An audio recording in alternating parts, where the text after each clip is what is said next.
欢迎收看《全职主妇在家享福的一天》。哎呦，就眼前这一幕，我看谁还敢说我在家是享福的？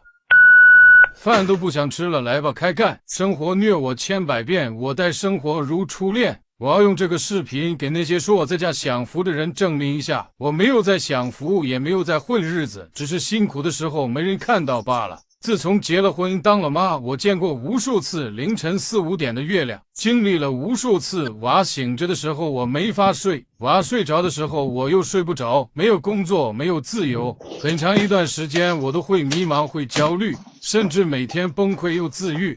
终于给娃熬到幼儿园了，这我又深深的迷失在这柴米油盐的生活里。怎么说呢，也不算是迷失吧，主要就是这买地的鸡毛我不剪，它没有人敢剪。就像这脱了的衣服永远找不到这个收纳筐，这个家里好像除了我，每个人都在装聋作哑，一天天忙得团团转的，除了我就是我家的洗衣机了。这下面洗黑色，这上面洗白色，能用机洗的坚决不用手洗。这不嘛又入了个内衣洗衣机，贴身衣物就交给他，洗烘一体，清洁功能都相当 OK， 一点一按就解放双手，洗完了忘记取也不怕，它会自动开启隔夜托管，一边换气一边翻转，比手搓还干净，拿出来立马就能穿，也有高温筒自洁，家属一起用也不用担心。例如这孙总的裤衩子我是搓不了一点儿，它有12种洗涤方式，不仅有常用的高温煮洗，还有羟基冷水、冷水微电解，什么红的白的印记都能清洗彻底。生活本来就是顶着1分的甜冲淡那9分的苦，但我是万万没想到它这么苦啊！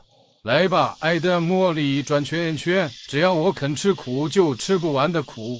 就刚生完孩子的时候，就有人跟我说等孩子大了就好带了。哎呦我现在想想呀，哪有什么越大越好带，只是这当妈的越来越能扛。结婚约莫的就是盛装出席，去奔赴人间疾苦，每个人都精确地找到了属于自己的报应。这油烟机擦得比我眼睛都亮，简单是个魔法，又决定搁这酷一顿拖地，光拖地不刷拖海等于白拖。来吧，上战歌。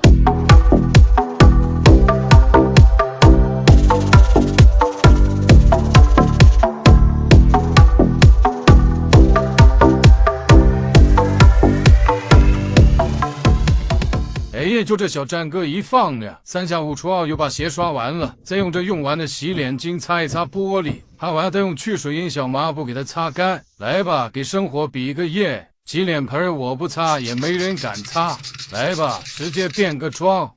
这个洗手盆也得给它变瞎子，当初买房子图着2个卫生间方便，得，现在好了，方便我刷马桶，刷一个不够，你刷俩，主打的成双成对儿。